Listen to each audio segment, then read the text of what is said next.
In cross country, you often hear that the winner comes down to who wants it more. Ridgeview senior Anthony Morones was born to race. He's the kind of guy that comes along only a couple times in a coach's career. You beat the best in Greene County by 11 seconds. Right.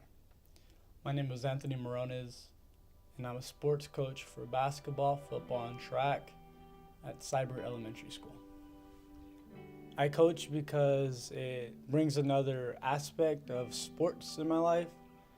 Me being an athlete, I never really saw it from the other side. And then once I was hurt and not able to do all the sports I love to do, I think it was another level of reaching it. You know, that same high you get from dribbling a ball or running around a track, but from another lens. You're not necessarily doing the sport, but you're still involved just as much.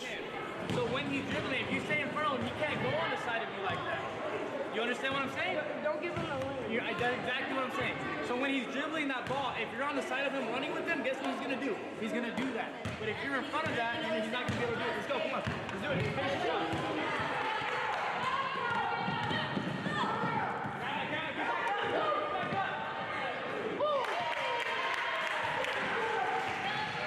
I think it was meant to be in my genes. My real father, he was a really good athlete, and he had brothers, but they're the shit. Like, they're top-notch runners.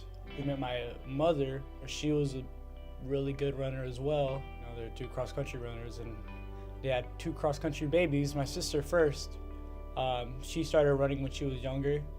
I just followed the footsteps. I saw she was the fastest at our elementary school at the time, so I just wanted to be faster than my sister. And there was one race I remember. Once the gun went off, it's called a rabbit. They'd put like maybe a 4x4, like a quad, and you had to follow this 4x4. Maybe half a mile into, I already had like a 20-second lead. And with the last mile to go, the guy on the quad was going all gears, trying to like show me where the race was at. And I passed him up. I had races in Louisiana, Alabama, Florida. I was getting flown around all across the country. I was very popular at the time. I was getting letters, calls from coaches, visits. I got to spend the night at a couple schools. I was ready to go to school, ready to go to college, ready to do it all. I remember one day I just woke up and my knee was bothering me. And it was weird. It was just like a weird feeling.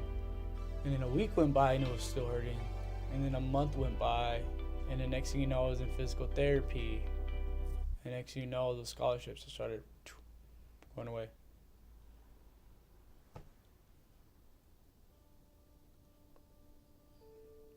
Kind of just stopped. I didn't know what I was going to do. And so I really sat down and just hit me one day. I was like, you know, why don't I coach? Now I'm coaching, and I have a little brother. He's 10 years old, and he's seen pictures, and now he wants to run, so I'm coaching him now. Something different, but something I love. Something I'm passionate about. And I don't think you'll see this passion in anybody. I think the story behind all of this is that you gotta keep following your track. Even if there's bumps on the road, even if you do pass the rabbit and you don't know where to go, just wait for him. He's gonna show you.